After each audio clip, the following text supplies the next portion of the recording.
Nigeria of our dream. The Nigeria we need is the united, indissoluble, and cohesive Nigeria which guarantees equity, fairness, justice, and prosperity for its citizens. That is our focus on people, politics, and power. It is fresh, insightful, impactful. It's a must-watch. People, politics, and power on AIT.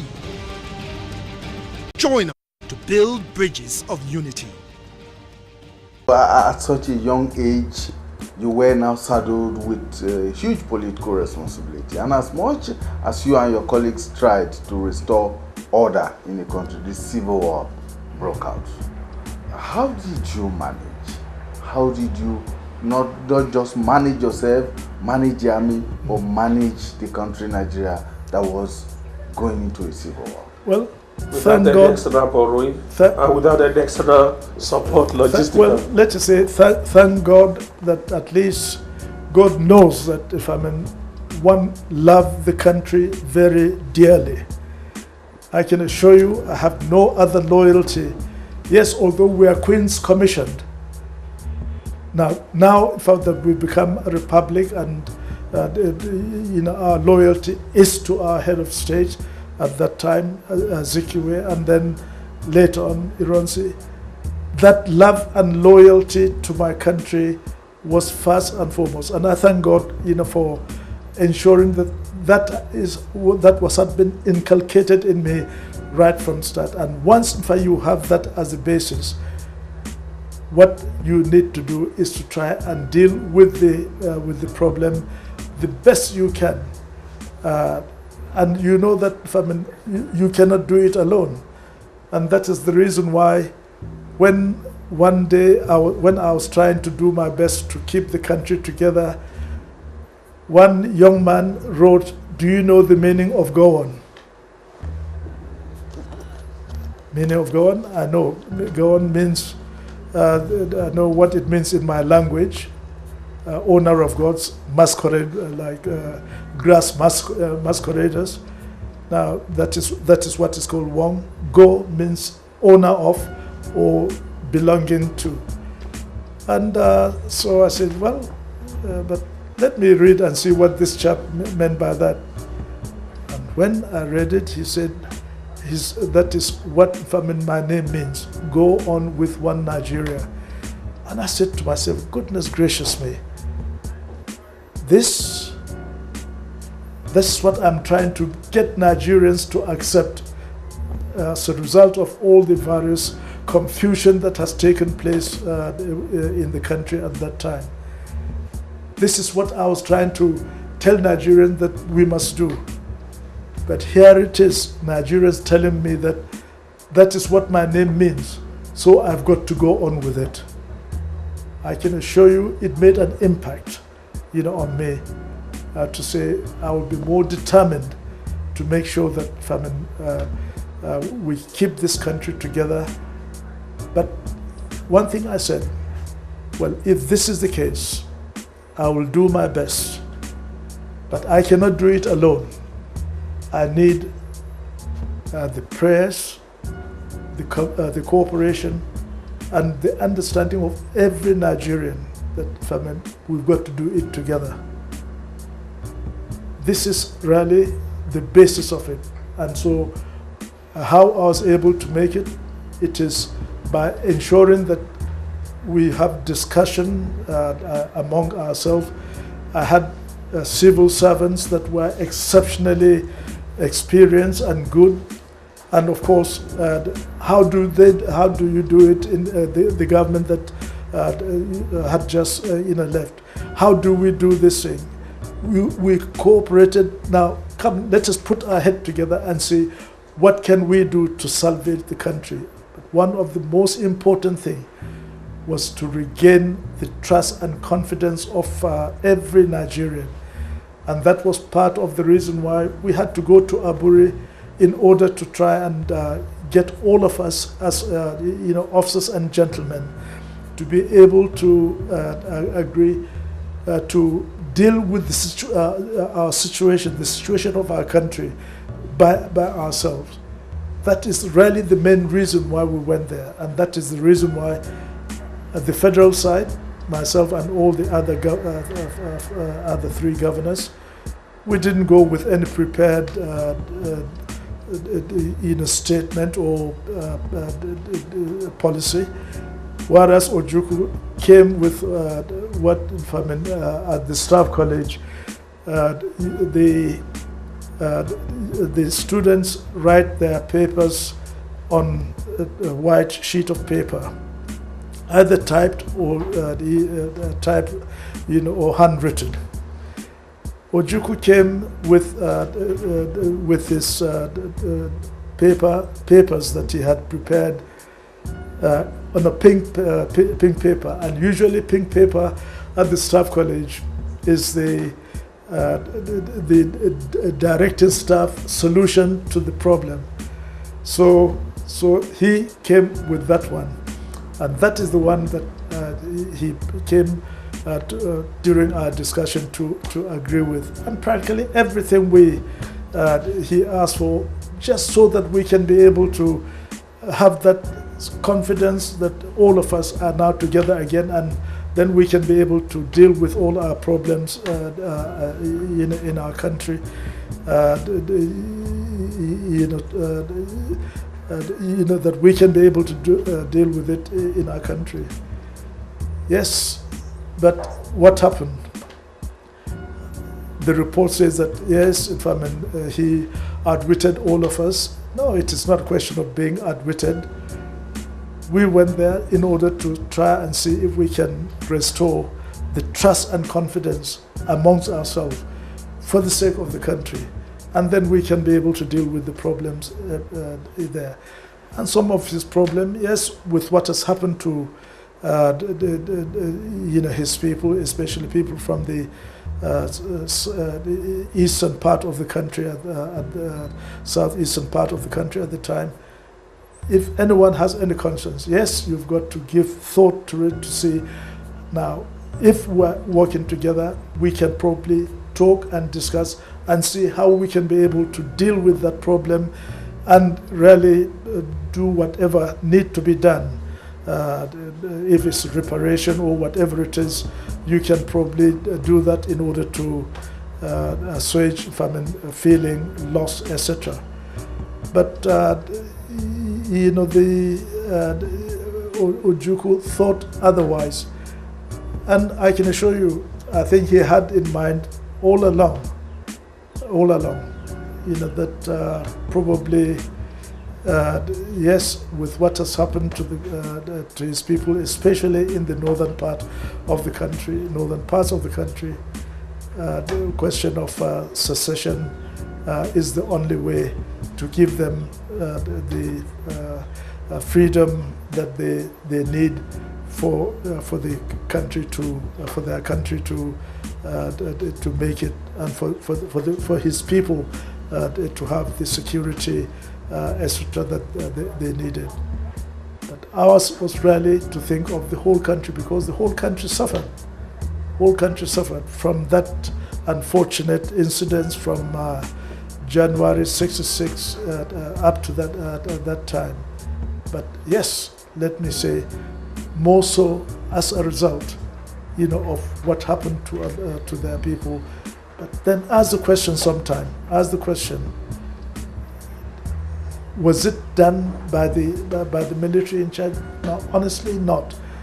One does not know how this, but might be the feeling, the hard feeling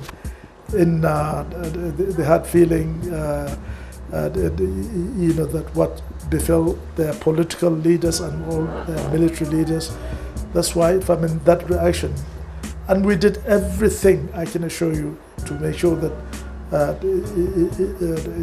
there is no more damage than what had happened, please. I know what I did, and I know the contact that I made with all the chiefs and leaders throughout the country, especially in the north, to say that what is being done is ungodly, should not be, and God is going to ask whoever is responsible for that, and because it is hurting the country. And we know what we did. But however, in the end, yes, we had to agree to most of what he wanted. And when, the unfortunate thing was that what we agreed to, it was that when we come back from Accra from Aburi meeting, I will make the statement first to state exactly what we agreed upon before any other governor makes his report. But during that time, honestly, I was not feeling too well. I came back with a very serious fever. Thank God. If it is today, they will say Ebola. They will say, and probably one would be quarantined. But honestly, I could not, make any statement. But Ojukwu made, as soon as he got back, he went to the radio and made a statement, more or less saying things that we did not agree, especially those areas that we did not agree. Separation, like confederation, like the control of the army in each region, etc. Things that certainly that was not what we agreed. Yes, that we have zones, zonal command, etc. Yes, we agreed to that one, but the command and control of that army would be only in the hand of the commander, whoever is the head of state and commander-in-chief. Yes, we agreed to that one. That was what we agreed. So he gave his own interpretation. But he gave his own interpretation. And it was Governor David Ejo that rang me early hours of the morning, to say, have I had what has happened? So I said, why is he disturbing me at this early hours of the morning? What is the problem? So he said, have you had Ojukwu's statement? Says Ojukwu's statement.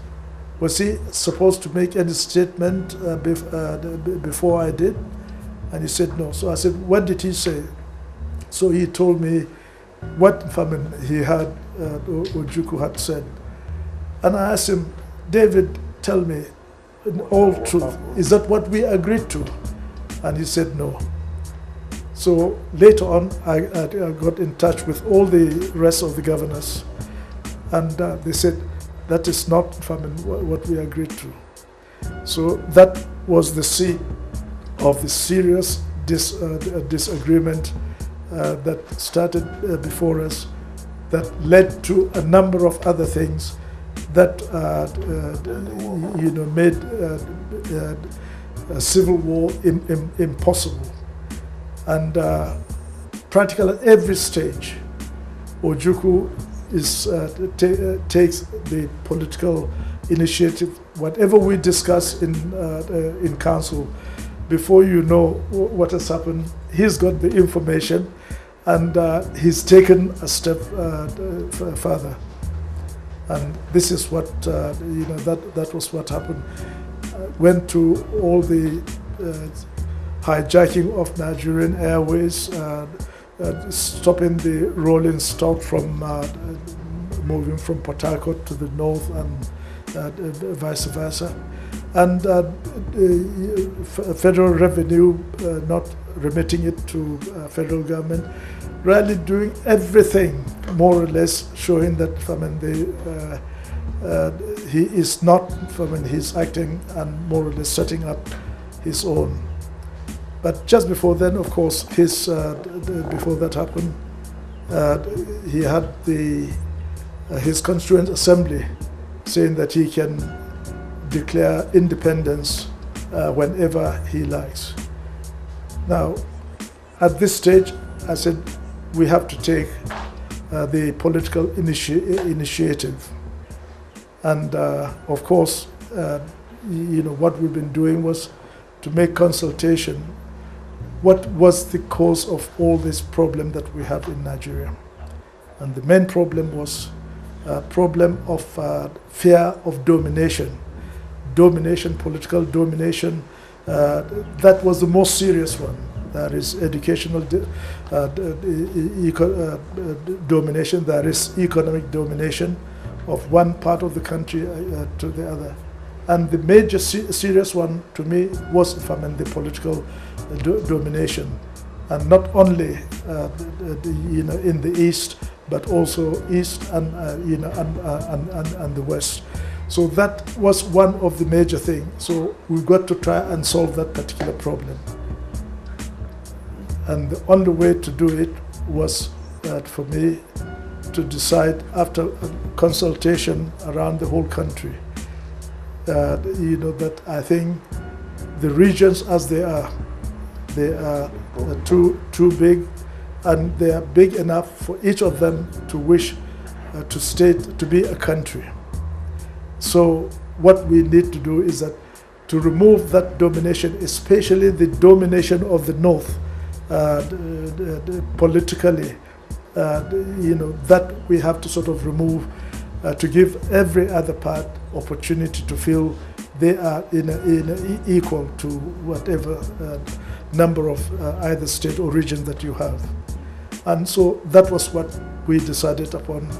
That was done after consultation with all my advisors there, all the permanent secretaries, all the heads of services, and all the also political leaders within the country. And I decided that the only way to do it is to create states, not too big to be a threat to the unity of the country, and not too small to be ineffective. So it must be done, and it must be done in such a way that it must show the sort of Nigeria that we have, Nigeria made of so many ethnic groups, etc. And if you can, then you must make sure that, yes, Nigeria is made up of all people getting together as one. And so that was what I did, and then declared a state of emergency with that blessing that he had from his Constituent Assembly. So had to declare a state of emergency and created states, and that was one of the very few things that we did that he did not get to know about it before it was implemented. So that was, what happened. And then after that, of course, 2 days after that, of course, the UDI was declared. And we tried to put that under control by using just the police. Yeah. That is what we wanted to do.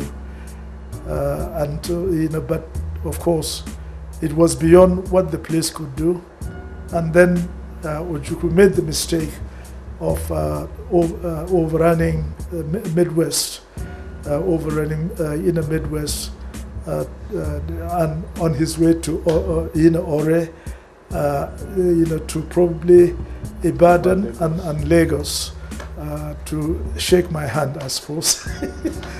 But so it was at that stage that I decided that no, I think this is beyond Nigeria's unity is threatened, its sovereignty is being threatened, and something had to be done about it.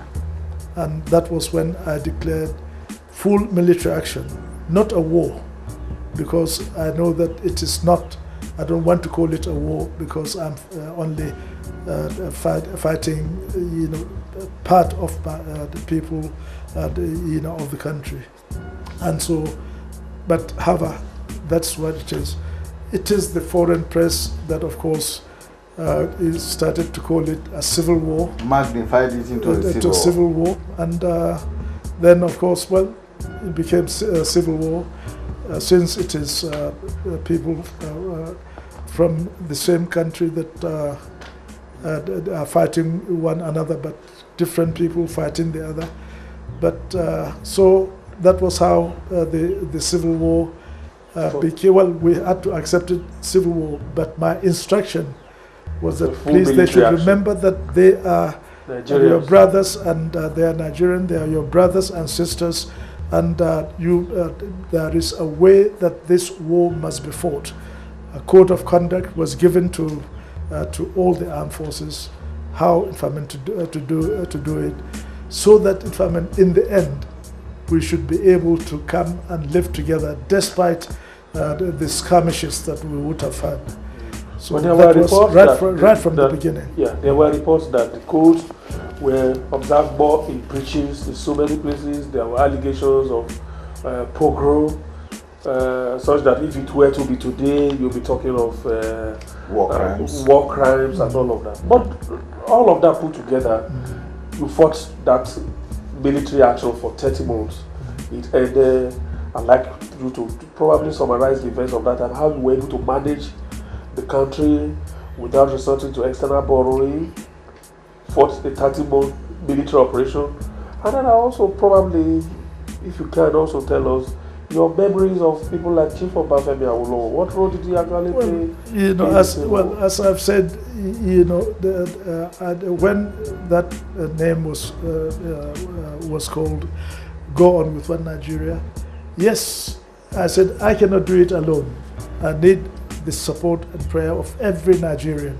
And of course I have, as I said earlier on, yes, all my permanent secretaries that I started to do my government with, since there are no politicians in government, we started with them. But then of course also some of the academics, some of the lecturers and senior people from the various universities, especially Ibadan and Lagos. We consulted them, on a number of issues, and some of them even helped with some of the speeches that that I made.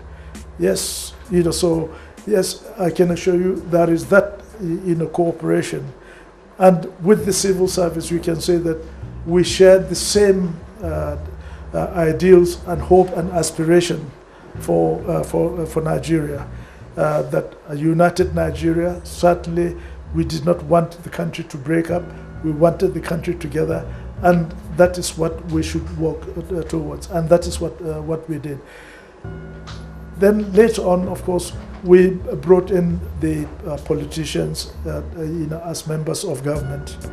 As members of government, yes, to help, and all of them really contributed, and we got them each from each of the state of the country, and bearing in mind their experience, capabilities, and they came in and certainly gave of their best. If you remember, Chief Awolowo, after we released him from prison, one of the things that we did in order to really also assuage the Yoruba feeling was, his release, as well as, inviting him to be part of the government, if you could, if you would like to, and made us, vice chairman of the Federal Executive Council.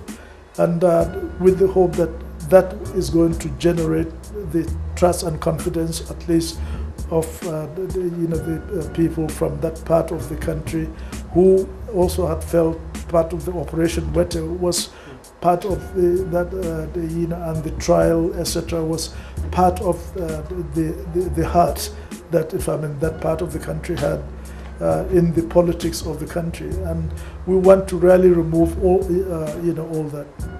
And so everybody that came in gave his advice, and we have people from all the other parts of the country also giving making their contribution, how we can live together.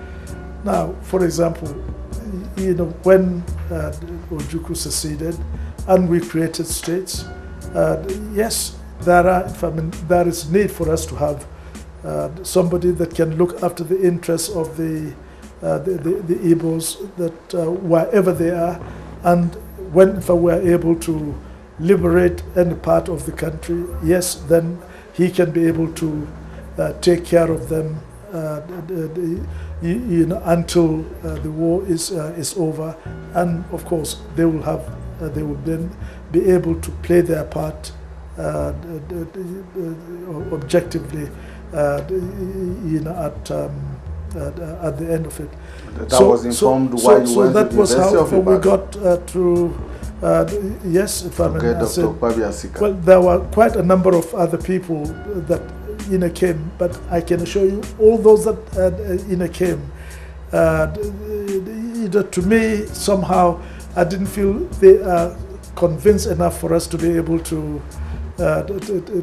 ask him to do so, until I think I remember asking Obasanjo to find out from some of the people in Ibadan if there are any Igbo man who is crazy enough or mad enough to accept the call to be the leader of that state.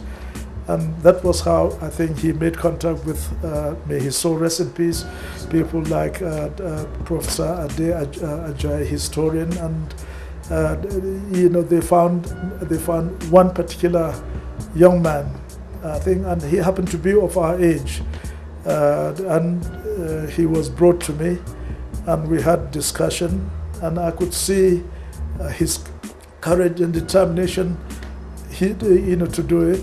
And I told him that if you are my brother, I will tell you not to, because the people will hate you, and especially if things go wrong, they will hate you for the rest of your life, and your life will not be worth living. And despite that young man said, well, he is ready and prepared, but he also sincerely believed in the unity of the country, and he believed that the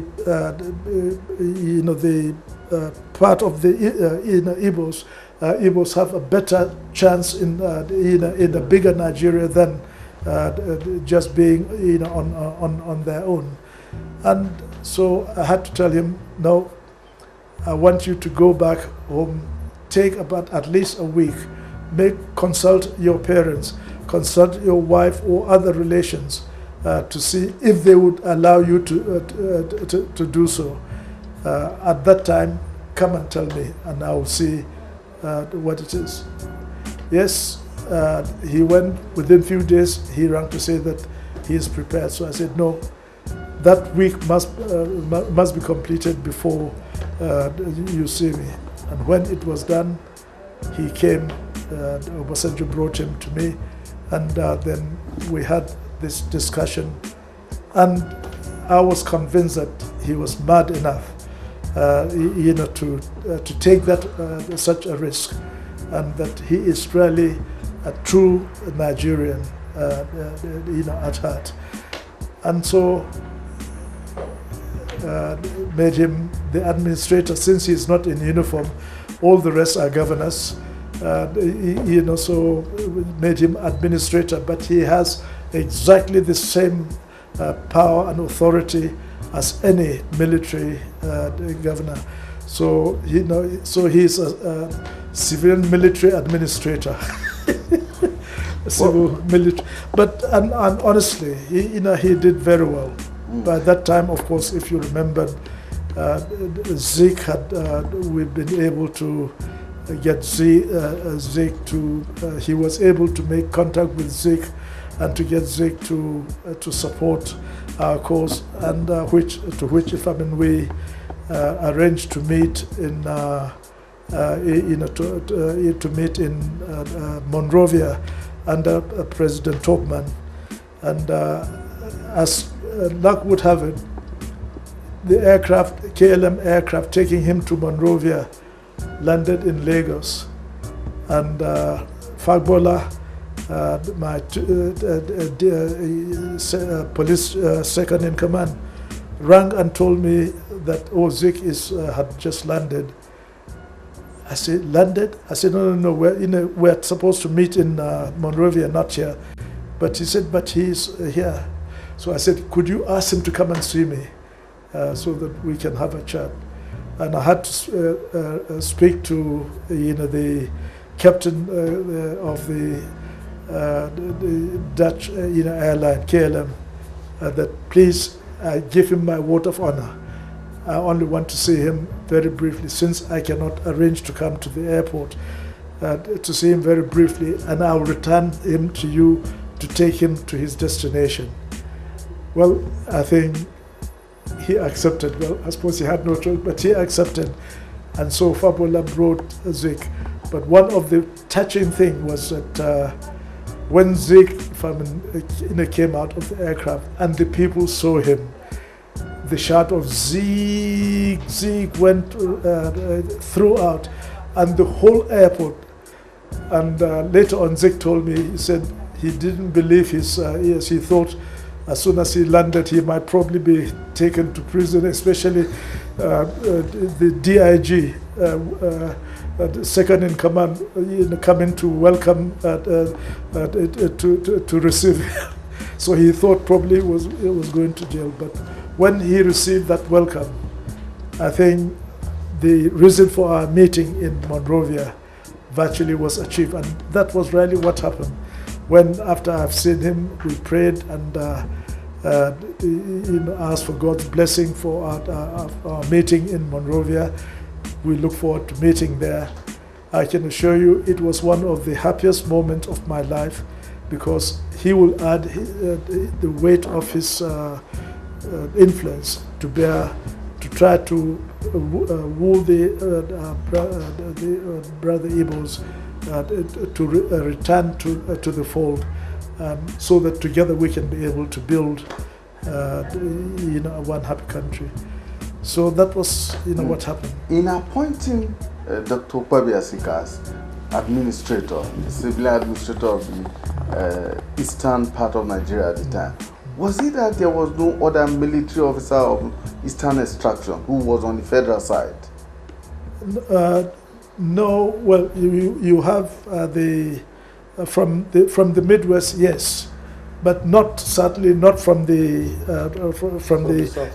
east, not from Igbos, because if you remembered, Ojukwu had called all of them back, and the military also had to make sure that to save their life. What happened in July, to save their lives, I had to arrange for all of them to go back to the east and remove all my troops, the federal troops, from Enugu to Lagos.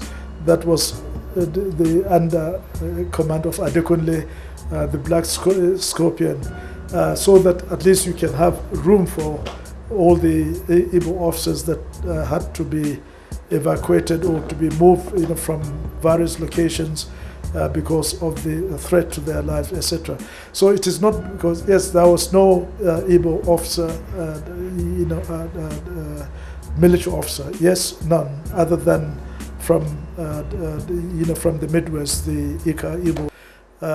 But there are other officers in in the customs, for example, in the custom and in other areas, in the railways, and also in the civil service. But as I said, I interviewed many were recommended, but when I had my interview, I thought that probably not the sort of person that I want to do that particular job. But Asika certainly had the political knowledge and also belief, and also the political belief that he wants Nigeria, and he wants the Igbos to remain in Nigeria. Yeah. So now that you have mentioned it, his name, General Colonel Adekunle, was one of the most prominent and perhaps fearless military commanders during the Civil War. He passed on just recently. Now, many wonder that if he exhibited so much professionalism during the war, why was he retired so early from the military thereafter? No, I think his retirement was as a result of something which I think, I'm sure you know in the press. It's got nothing to do with the military. Certainly I would acknowledge, if I mean, the bravery, the courage, and the achievement of Adekunle. I think he really did cover more area and most inhospitable areas throughout, if I mean, the operation, and achieved great success. In fact, he was on his way after capturing Owerri and Oguta. He wanted to go to Uli Ihiala. I had to stop him because I know some of the problem that I had, lack of sufficient weaponry, etc., and to be able to complete the operation. And so that is what he did. So Adekunle certainly deserve all the encomium, as a brave and excellent military officer. And his loyalty was second to none. When he was in this thing, he told me, do I want him to get Ojukwu? And I sort of said, no, not, I don't want you to leave them, so that the Igbos will not think that we're forcing the desire to live together, on them. So, your answer to initial answer, yes. Was there any other military officer that could have made as governor? Yes. I appointed Ojukwu to continue as governor. I didn't remove him from governor. I could have. Through the war. Yes. No. Well, right at the beginning. So he was, under Nigerian Army, and as governor, as official governor of the East, until he decided to break away. So after that, of course, there wasn't any officer.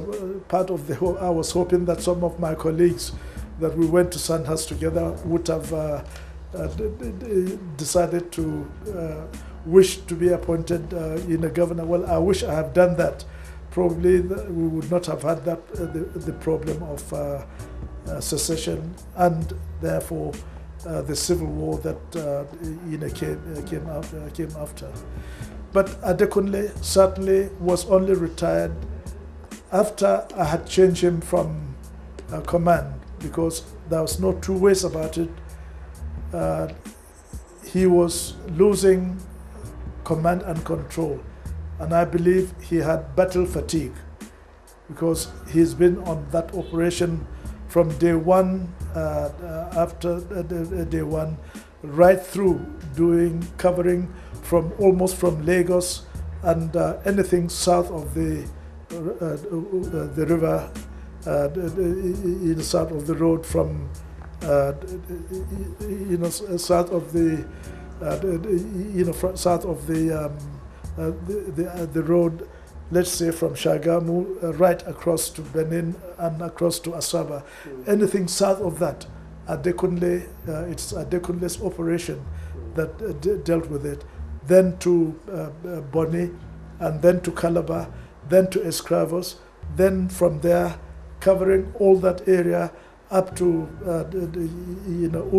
Ujeb, Afikpo, right through Arochukwu, right down to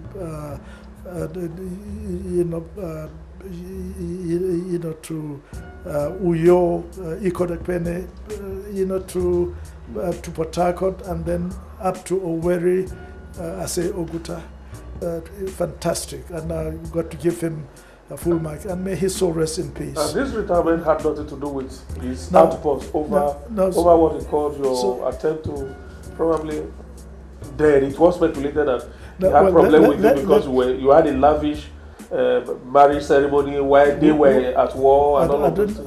I don't know whether it has got anything to do with that. No, I can assure you, not so. In fact, Adekunle attended that wedding, and I can assure you it's got nothing. No, it is question of that he had battle fatigue, and the 3rd Marine Commando that has been a victorious command, they started losing. losing ground. If I mean, they lost Owerri, they were going towards Port Harcourt. So I had to, and there was complaint from a lot of all his officers and also some civil population, and so I had to change him. And I think the only thing that Adekunle would not forgive me was that if I mean I gave his command to Obasanjo. That was the one, but it's got nothing to do with my marriage, etc. By that time, the war was almost, over. So it's got nothing to do with that. But it is, I think, he was retired, and when he came back, I gave him the job of clearing the port of congestion. And the job that he did exceptionally exceptionally also well. Now, Adekunle was, retired, and I had, it would have been dismissal, but because of I know what he's achieved, I only gave him compulsory retirement. So he has his retirement benefit, etc. But it is because of, if you remember, something to do with, is it Indian hemp or something like that? That was, himself and another senior officer, Shotomi, I think, Brigadier Shotomi. I think that was, what really brought about him having to be retired.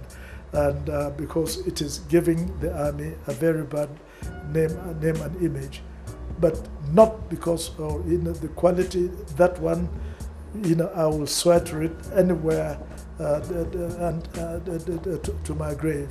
He was a loyal, disciplined, courageous, and successful commander, whom probably I should have allowed to have a bit of rest when his glory was that high, but did not allow it until he started losing grip, and then I had to do that. That was the only reason, not because of anything either against me or that he's done that should not have been considered. There seem to have been very high standards in terms of discipline in the military at that time. Comparing that with what we have today, would you say that that same level of discipline and professionalism still exists in the Nigerian Army today? Well, I think you are the people who assess us. Even during the war, was I not being criticized? We are not winning enough. We are not doing it enough. And was I not even suggested that I cannot win? I better go and start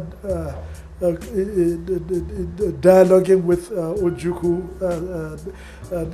rather than to try and achieve what we want to achieve. Well, of course, there are those sort of unfortunate comment. But let me say this. One hope the discipline is as good. I know if they are criticizing the military because of what is happening in with Boko Haram, and yes, but these are difficulties that you cannot,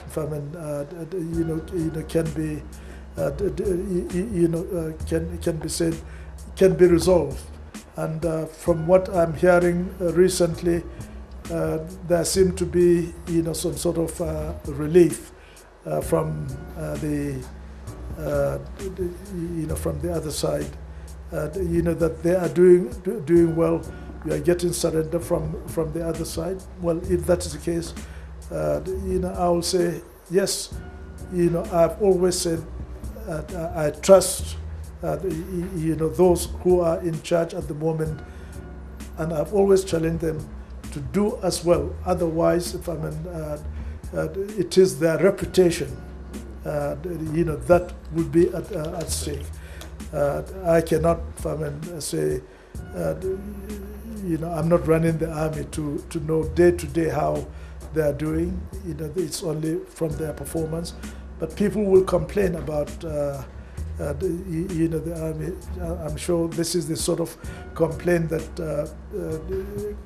in Iraq they are complaining about the Iraqi army, etc. And I'm sure the same thing complain about the forces in Afghanistan, etc. So you are always bound to find that sort of criticism, but challenge them to do better, or to do as well as their predecessors have done. And I have trust and confidence, no matter if I'm in the problem, that they should be able to acquit themselves creditably to try to help solve Nigeria's problem by ourselves, not not by others from outside. Just one more question on the civil war before we leave, probably for contemporary issues for a brief period. You declared the civil war a no victor, no vanquish situation, and then you subsequently launched the 3 R's. A lot of people, or the Igbos, did probably feel that the 3 R's didn't quite succeed in some areas. Do you think, with the benefit of hindsight, that the Igbos of Nigeria probably still the Igbos, whether they still need some level of reparation from Nigeria, either politically or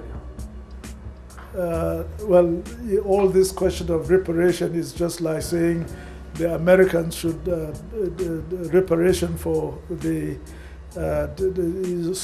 slavery of that day. Well, try it and see whether you can be able to get reparation. No, I think what we did right at the end of it was to enable people to be able to go back to the home that they left, if they want, if they still have that trust and feeling, and also all civil servants to go back to their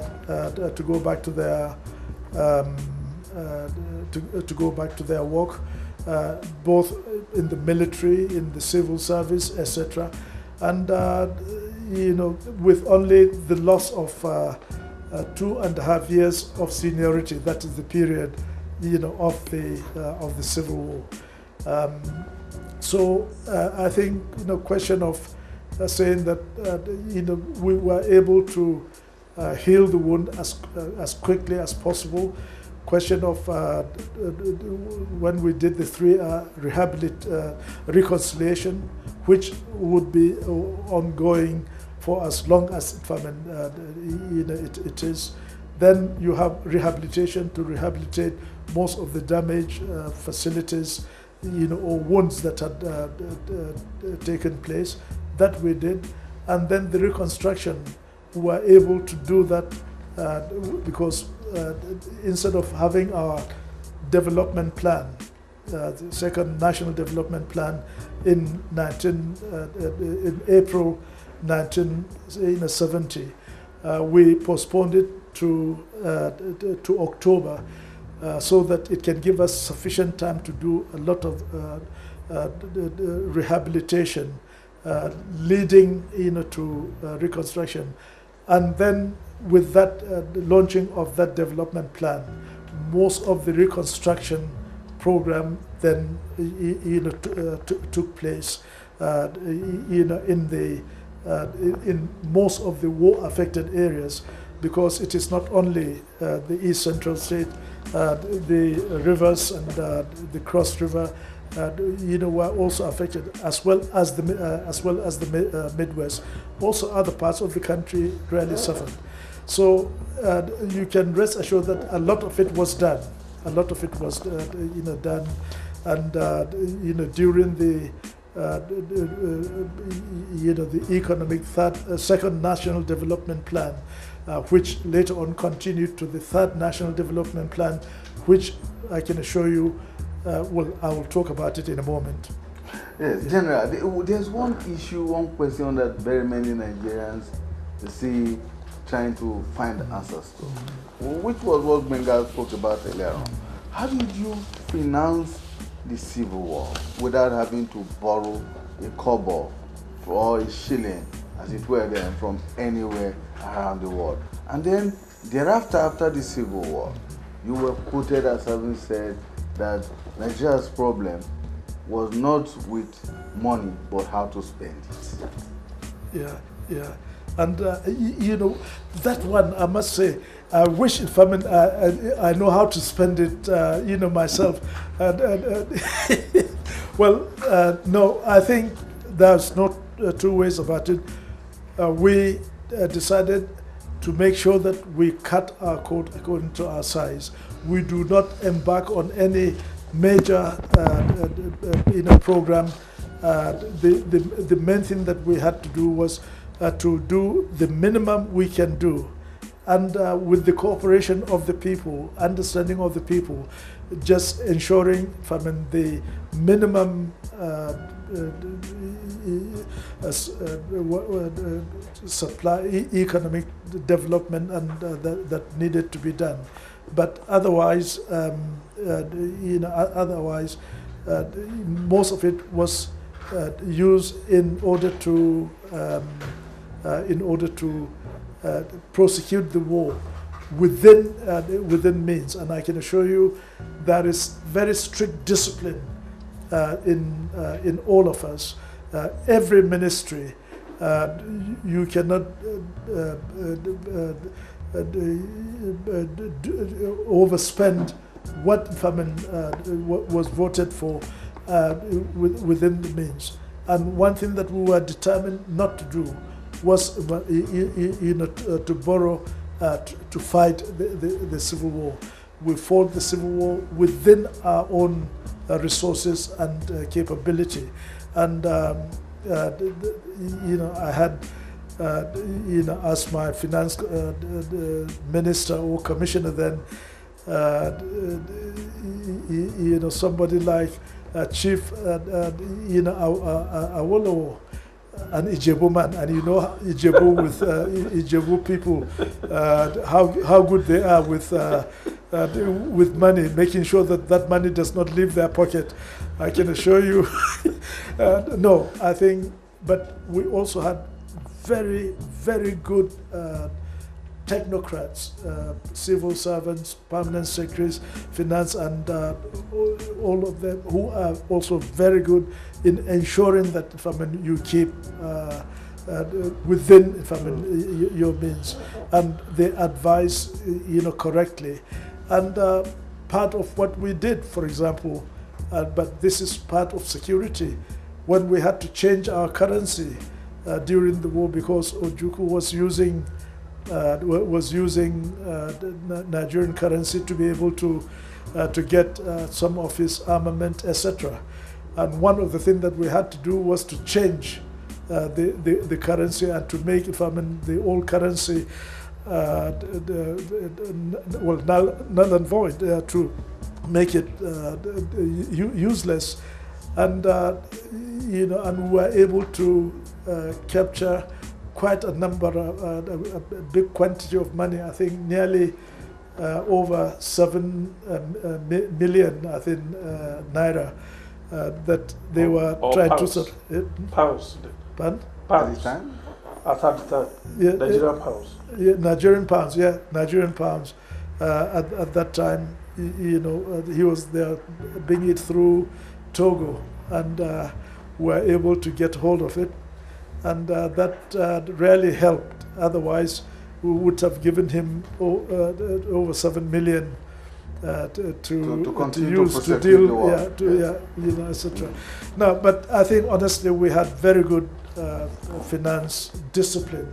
You know, that and we made sure that we do not either overspend or overborrow. For example, the only thing that we borrow is what is forced on us by the World Bank.